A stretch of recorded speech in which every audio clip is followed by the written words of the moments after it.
जल्दी से छोटा देख लीजिए। हिंदी हिंदी साहित्य में 4 काल के बारे में वर्णन हुआ है। 4 काल। एक वीरगाथा काल या आदिकाल इसे कहा जाता है। 1000 से लेकर 1350 एडी तक था ये। फिर आपका भक्तिकाल 1350 से 1650 तक। फिर आपका आया रीतिकाल 1650 से 1850। और फिर है आधुनिक काल।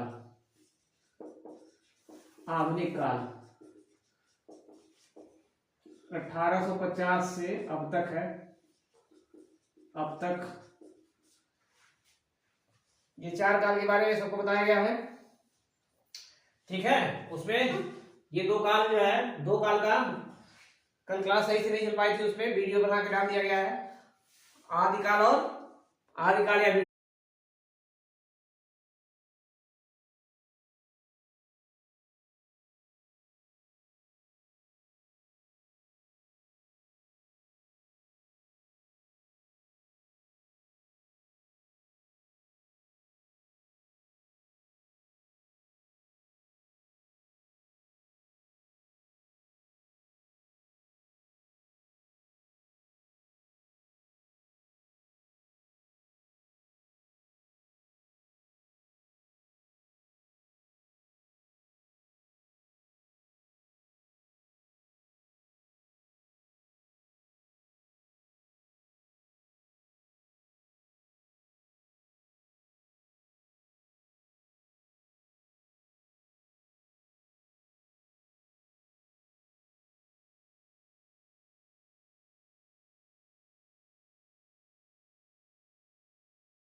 चलिए देखिए, इसमें जो है हिंदी साहित्य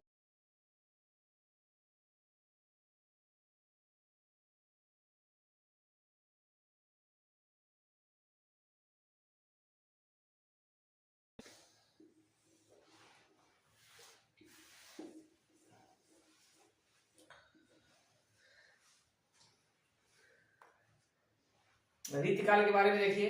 इसमें रीतिकाल के बारे में बताना था, इसकी कुछ प्रमुख विशेषता।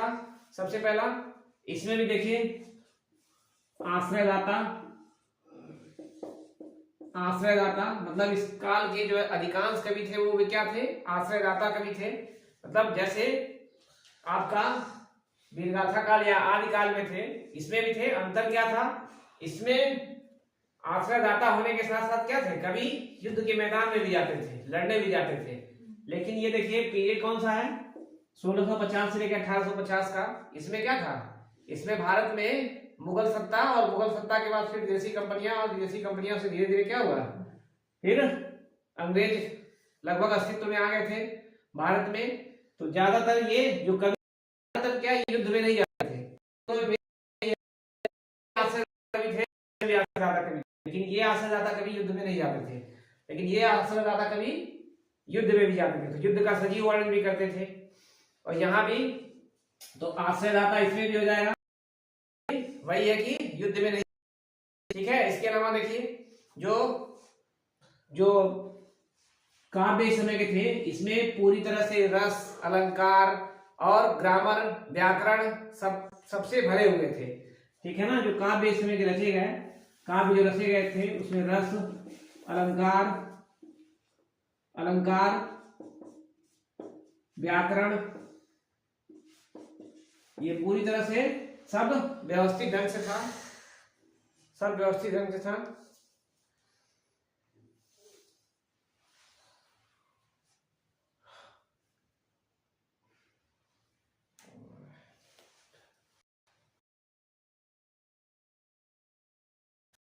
चलिए इसके अलावा देखिए, इसके अलावा इसमें भी श्रृंगार की प्रधानता थी, श्रृंगार की प्रधानता थी, श्रृंगार रस, क्योंकि ज्यादातर जो कवि थे वो अपने जो आश्रयदाता थे उनके वर्णन में उनके उनके प्रेम प्रसंग के बारे में बताया करते थे, तो इसमें भी श्रृंगार की प्रधानता थी। उसके अलावा जो है अभी जो ये आपका जो कवि होते थे, ठीक है, वो एक जो महत्वपूर्ण जो मेन डिफरेंस आया था भक्ति काल में, क्या था, भक्ति काल में लोग जो कवि थे वो क्या थे, लोगों से जुड़े हुए, और वहां पे लौकिक एक तरह से कहा जाए जो लोगों के बीच जुड़ के उनके बीच जो है चीजें लिखा करते थे। अब ये धीरे धीरे फिर से वो चीजें थोड़ी सी बदल गई थी और ये फिर से दरबार में आ गए थे कवि लोग, ठीक है, तो ज्यादातर आश्रयदाताओं के गुणगान में ही थे। इसके अलावा अब ब्रज भाषा का इसमें बहुत ज्यादा प्रयोग हुआ था, ब्रज भाषा, ठीक है, ब्रज भाषा का बहुत ज्यादा प्रयोग करते थे। तो ये कुछ मेन है आपका रीतिकाल। रीत मतलब होता ही है जो व्याकरण है या जो काव्य है वो पूरी तरह से रस, अलंकार, छंद और व्याकरण इन सबों से पूरी तरह से परिपूर्ण था, ठीक है, तो ये सबको ध्यान देना है। अब इसके बाद देखिए इसके कुछ प्रमुख कवि और उनकी रचनाएं देख लीजिए, कुछ प्रमुख कवि और उनकी रचनाएं। तो इसमें देखिए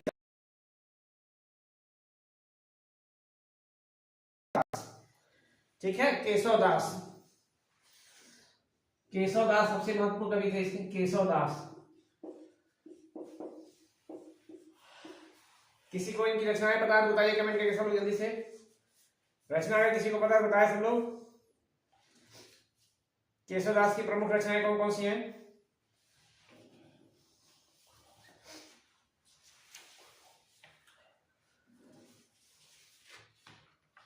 बताइए भाई।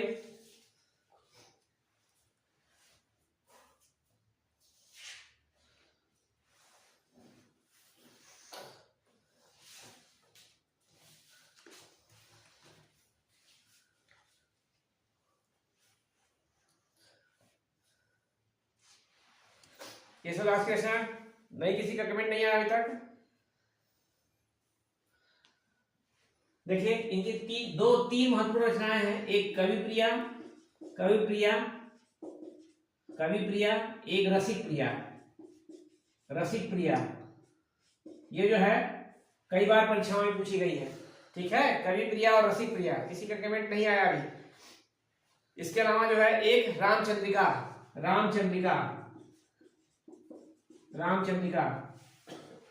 ये इनकी महत्वपूर्ण पुस्तकें हैं तीन, जो कि बहुत बार पूछी गई हैं, ठीक है, तीनों की तीनों जो है महत्वपूर्ण पुस्तकें हैं, कवि प्रिया, रसिक प्रिया और रामचंद्रिका। और सबसे महत्वपूर्ण रीतकाल की कवि अगर पूछेगा तो केशवदास ही।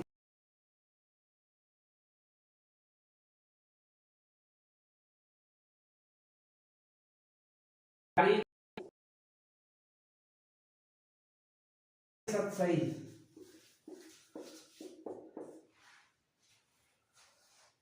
बिहारी सतसई, ये इनकी महत्वपूर्ण पुस्तक है।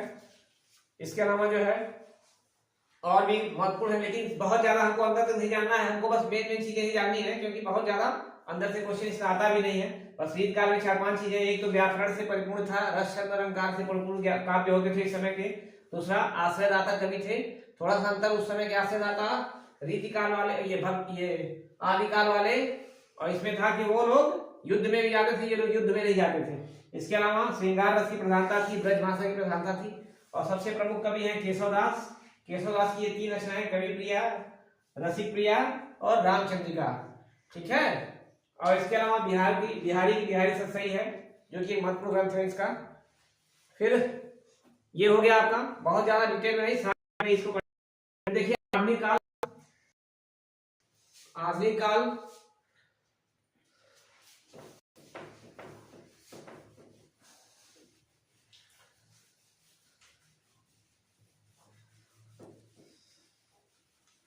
काल थोड़ा सा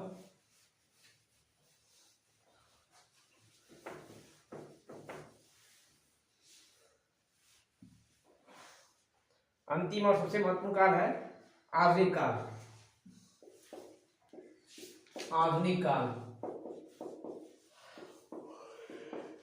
ठीक है। ये वैसे तो कब तक माना जाता है? 1850 से लेकर अब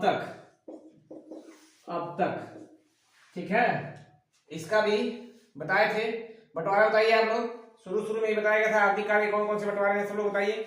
आधुनिक काल का विभाजन बताइए, जिसे सब लोग कमेंट करके बताइए। आधुनिक काल का विभाजन,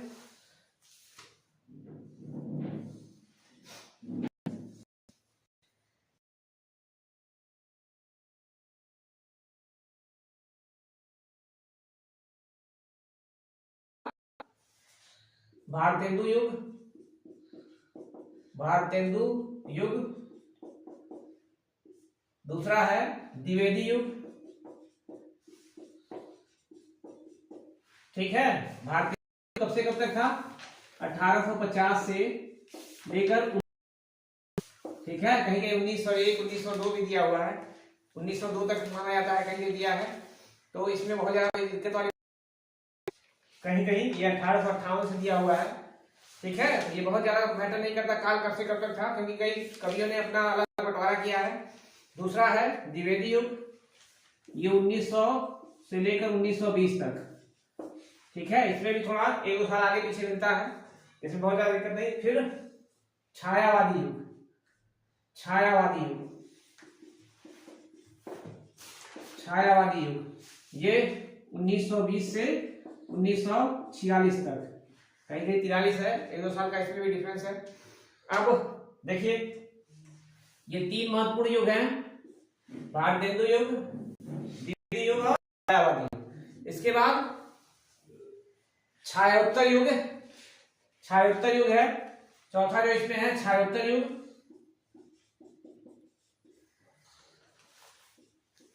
छायोत्तर युग, ठीक है, छायोत्तर युग। अब ये भी 3 भागों में बटा हुआ था, छायोत्तर युग भी 3 भागों में बटा हुआ था। इसमें बताइए भाई कमेंट करके कौन कौन।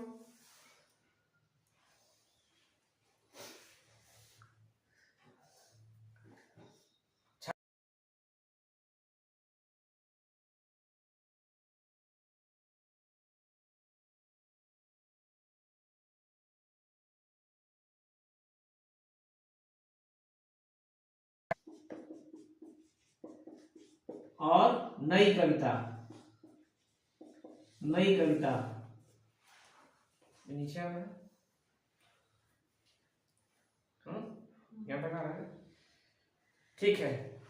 देखिए इसमें जो प्रगतिवादी था, ये इसका कार्यकाल जो है थोड़ा सा इसी में है, 1938 से लेकर 1946 तक ही माना जाता है। ये 1938 से जो जब ये छायावादी था, उसी के दौरान ये भी विकसित हो रहा था, इसी वजह से इसको भी उसी के आसपास का काल रखा गया है। फिर 1946 से लेकर 1946, कहीं कहीं 43-44 भी दिया है, 1990 तक, ठीक है। 1990 तक ये कौन सा काल था? प्रयोगवादी काल था, ठीक है। और उसके बाद नई कविता, ये 1990 से अब तक बना हुआ है, 1990 से अब तक। ये है आपका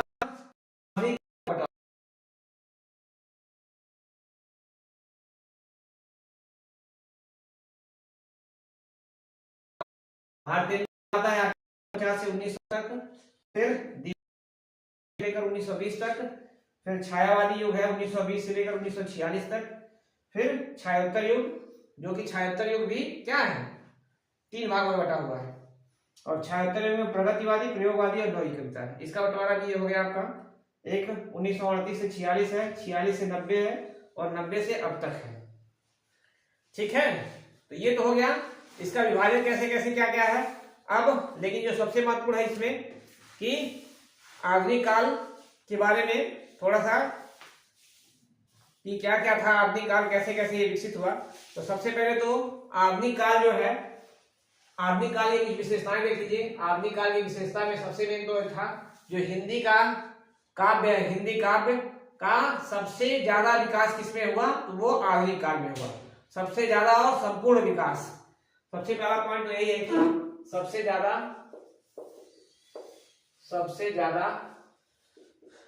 और प्लस संपूर्ण विकास, हिंदी का संपूर्ण विकास।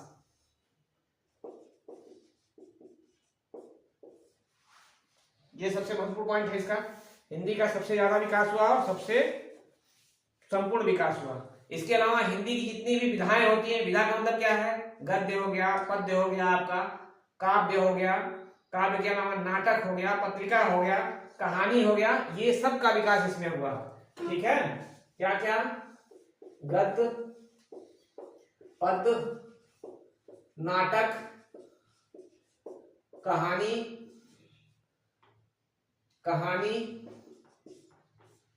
पत्रिका, उपन्यास आदि, ये सब क्या हुआ, सबका विकास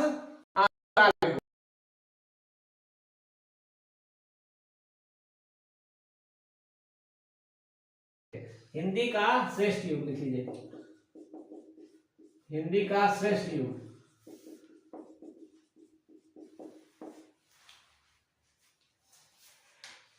ठीक है, तो ये है आपका पूरा हिंदी साहित्य का विकास। अब इसमें देखिए कुछ महत्वपूर्ण कवि हैं, लेखक हैं, जिनके बारे में पूछता है कभी कभी इक्का दुक्का क्वेश्चन, तो इसके बारे में बताते हैं। इससे पहले लेकिन आप लोग बताइए, सबके समझ में आया हिंदी काल, पूरा हिंदी साहित्य का विकास सबके समझ में आया? कमेंट करके सब लोग बताइए। काफी लोग लेट से भी जुड़े हैं। देखिए हिंदी साहित्य के विकास के बारे में, दो काल के बारे में कल वीडियो बना के डाल दिए थे। ठीक है, आज भी कुछ लोग लेट से जुड़े हैं, तो बताइए सब लोग कमेंट करके समझ में आया नहीं आया? सब लोग बताइए जल्दी कमेंट करके।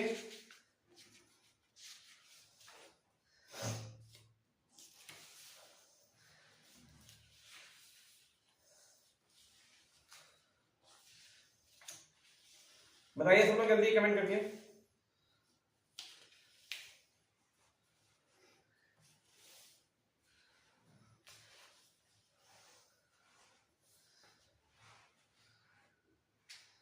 चलिए कमेंट किसी का आ नहीं रहा है। चलिए देखिए अब इसमें क्या है, अब इसमें देखिए कुछ एक दो महत्वपूर्ण कवि हैं, उनकी रचनाएं लिखी जो अक्सर पूछता है। फिर उसके बाद जो है तब हम लोग कल से जो है हिंदी वर्णमाला की शुरुआत किया जाएगा, और फिर कभी जब आ जाएगा, वैकेंसी आ जाएगी, फिर इसको रिवीजन कराएंगे तो कुछ छूटे हुए पॉइंट जो रहेंगे उसको बता दिया जाएगा। ठीक है, तो इसमें सबसे पहले लिखिए जयशंकर प्रसाद, क्योंकि जयशंकर का प्रसाद का कई बार पूछा है, कुछ कई किताबें पूछा है। जयशंकर प्रसाद, ठीक है। इनकी प्रमुख रचनाएं कौन कौन सी हैं, कमेंट करके बताइए कुछ लोग, कौन कौन सी इनकी जयशंकर प्रसाद की, जयशंकर प्रसाद की कुछ रचनाएं बताइए आप लोग।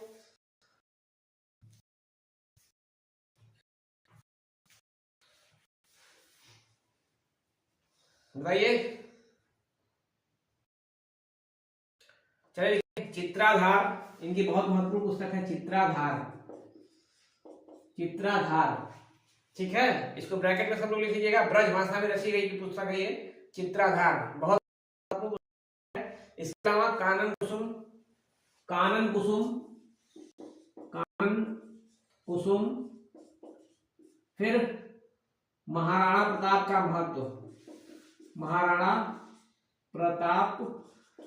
का महत्व,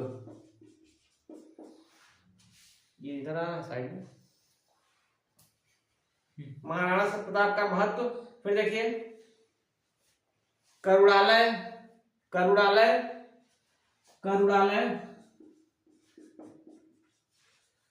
झरना, ये सब जयशंकर प्रसाद की बहुत ही महत्वपूर्ण पुस्तकें हैं, जिसके बारे में अक्सर पूछता है। हाँ, सबसे महत्वपूर्ण है आंसू और लहर कामायनी। ठीक है, जो इनको जयशंकर प्रसाद को श्रेष्ठ बनाती है वो तीन है इनकी,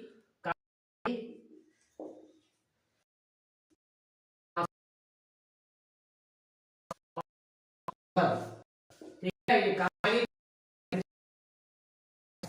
परीक्षाओं में कहानी के बारे में पूछा, तो तीन महत्वपूर्ण पुस्तकें ऊपर लिख दिया हूँ, कामायनी, आंसू और लहर, ये जो अक्सर पूछता रहता है। बाकी इसके अलावा चित्राधार भी पूछा है, कानन कुसुम, महाराणा प्रताप का महत्व, करुणालय और झरना।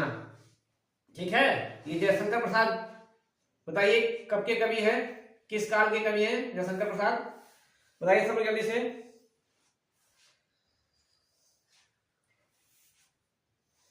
बताइए जल्दी से।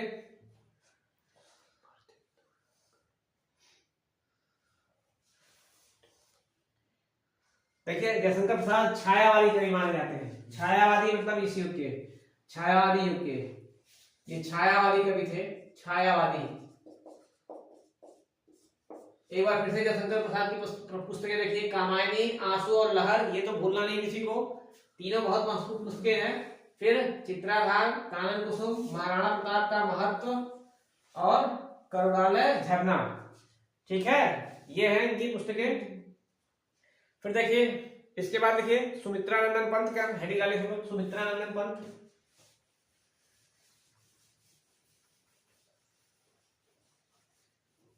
मिटा दे रहा हूं सब।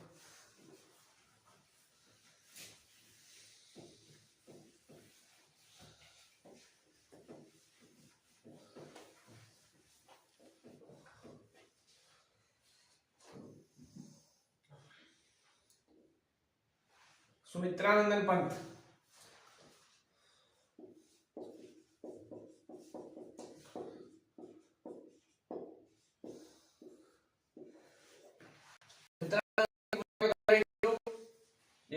कमेंट करिए जल्दी, किसी का भी कमेंट नहीं आ रहा क्यों भाई, आइए जल्दी से।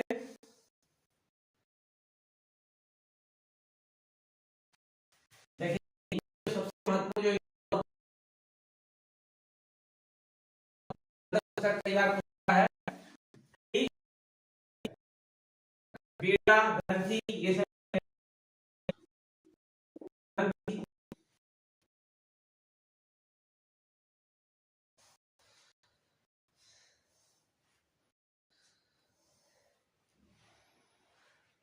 राहुल कुमार क्या लिखे भेजे हैं, छायावादी, ठीक है, जयशंकर प्रसाद छायावादी कवि थे, ठीक है, ठीक है। इसके बाद देखिए गुंजन, युगवाणी, गुंजन भी इनकी बहुत महत्वपूर्ण, गुंजन, युगवाणी,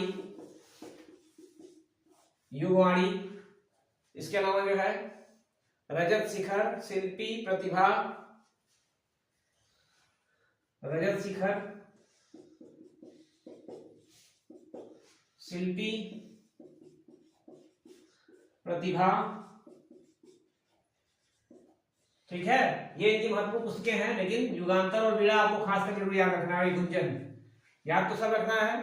देखिए सबके बारे में नहीं लिखवा रहे, मेन मेन जो हिंदी के लेखक हैं उन्हीं के बारे में लिखवा रहा हूं, जो याद रखना।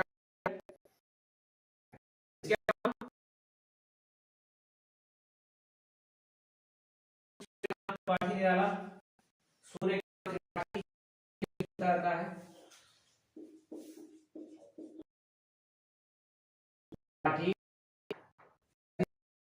देता है,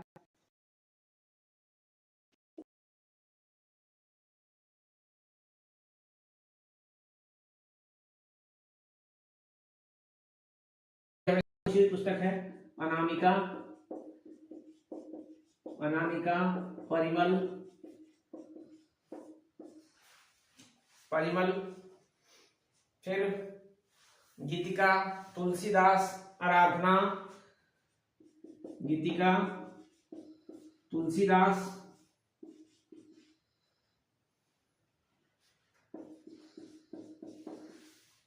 आराधना, ठीक है, ये निराला की सबसे महत्वपूर्ण अनामिका और परिमल, ये जरूर सबको ध्यान रखना है, ठीक है। फिर इसके बाद देखिए महादेवी वर्मा की, महादेवी वर्मा की पुस्तकें पूछता है, महादेवी वर्मा,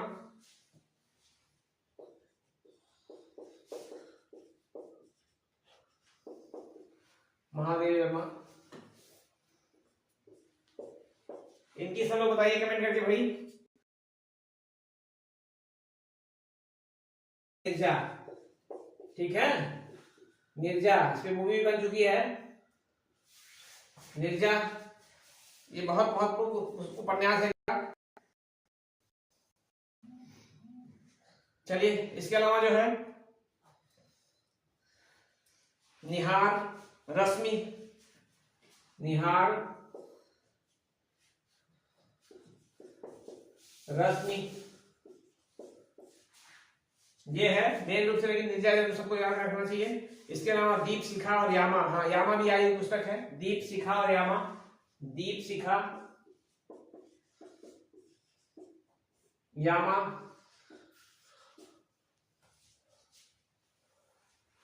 दीप शिखा और यामा, ये इनकी महत्वपूर्ण पुस्तकों में से हो जाएगा। ठीक है, इसके बाद जो है